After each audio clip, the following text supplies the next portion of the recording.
Late Night with the Devil is today's review, and this was another highlight of the year for me. I really think 2024 has been it's been pretty strong for horror movie releases, and I was immediately excited and compelled to see the movie right from where I very first heard about it, because I am a huge fan of late night talk shows. I always loved that format and kind of grew up watching late night talk shows. Like kind of in the era in which I grew up was 11:30. It was Letterman or Leno. You kind of choose between, maybe depending on the guest was the clincher there.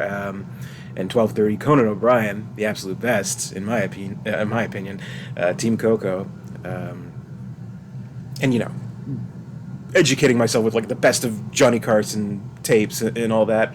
And well, now I mean Carson is a lot more accessible. You can, watch full channels on certain streaming services where all they play all day is like the old Tonight shows from the '80s, which is pretty awesome. And I'm also a big fan of The Late Shift, the HBO movie about the whole Letterman feud to take over the Tonight Show. So, well, I mean, I could talk about late night talk shows and how much I love them all day. But point is, I found the idea of this concept behind this movie, Late Night with the Devil, of a late night talk show having this horror element to it, this supernatural twist, this plot involving the occult. Just, I mean, that was irresistible. I had to see it. And while it did have a limited theatrical release, a lot of people were, lucky to see it in theaters. Wasn't playing near me, so I did have to wait. It premiered on Shudder, but I was able to see it, day one, counting down the days to watch it, and it didn't disappoint. Very much loved the movie, and I won't really go into too many spoilers here with this review. Just give you a general idea of what this film is about. It is centered around the late night show Night Owls, hosted by Jack Delroy, and that's played by David Dastmalchian, who's just great in his role.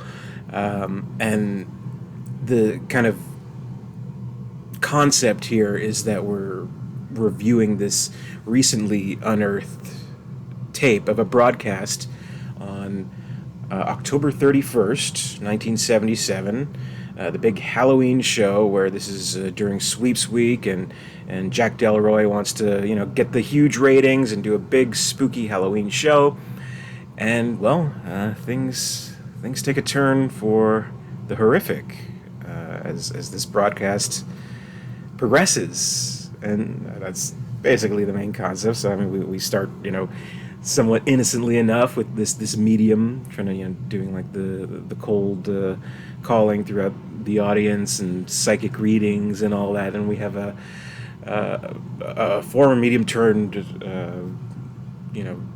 debunker who's trying to show us the behind the scenes kind of stuff, how people can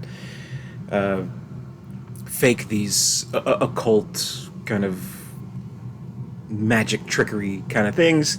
Also very interesting, but the piece de resistance is we have a parapsychologist on the show.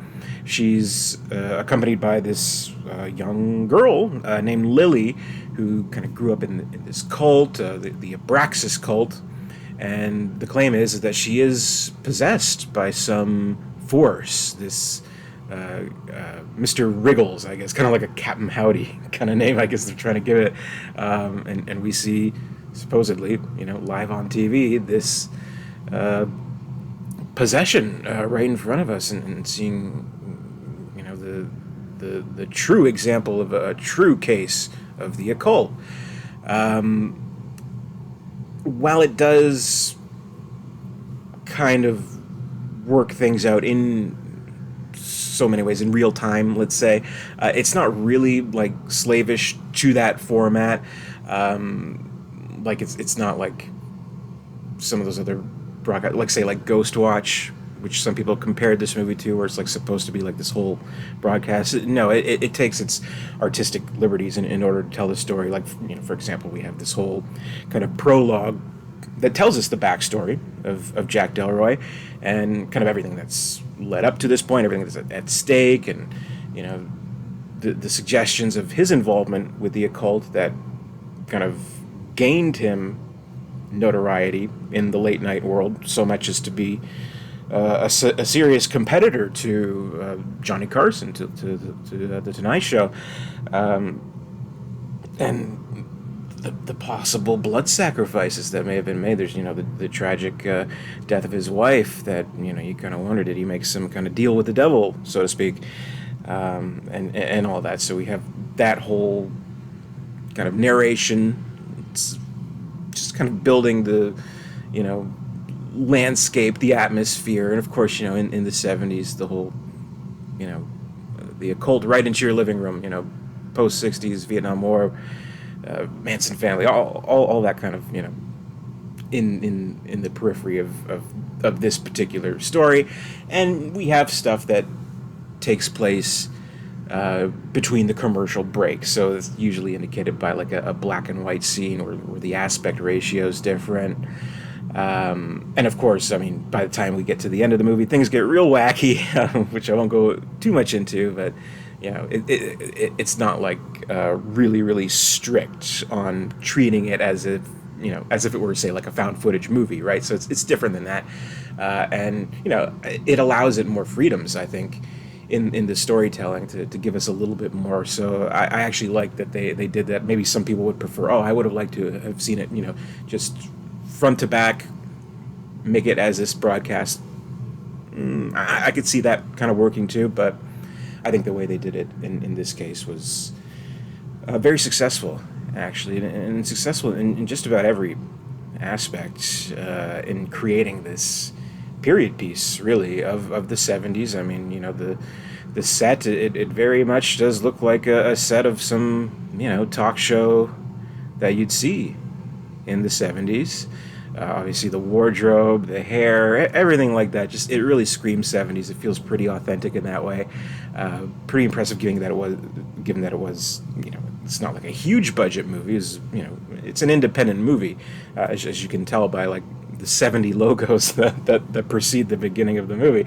And I gotta say, all credit where it's due. What it really hinges on is David Dastmalchian's performance as Jack Delroy, who so much depends on the success of his performance, because you do have to believe that this guy could be this charming late night talk show host, having the funny monologue, and his right hand man announcer, kind of like the Ed McMahon type, Gus, at his side, and all that. And you do also have to believe that there is this inner turmoil and this dark side to him, where he could have made these very sinister deals in his past in order to gain the fame and fortune and notoriety that he's vying for, and all throughout trying to keep a professional face on, but as an actor showing us, the audience, that he's kind of losing that, and he's kind of losing his cool as we get kind of more and more into the unmistakably paranormal or occult elements of this story. So he did a great job. He's a terrific actor, a great performance. He makes the movie, I would say, as far as I'm concerned. Though of course, a lot of people worked on the movie, did great jobs, great actors all throughout the movie, great effects too. We do kind of have, a blend of the practical effects and digital effects that work pretty well together.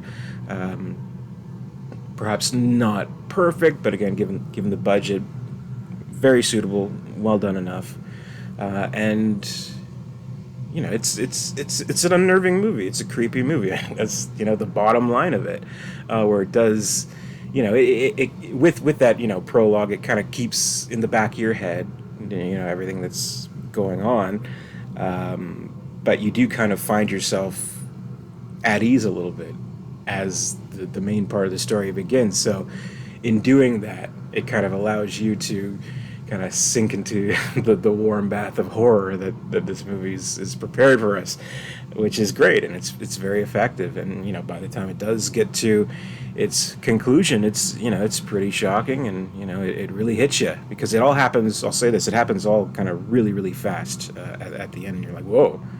Okay, so this is what happened, huh? So yeah, really great movie. Again, a highlight from 2024. Great performance, great production all around. I really enjoyed it. Highly recommended.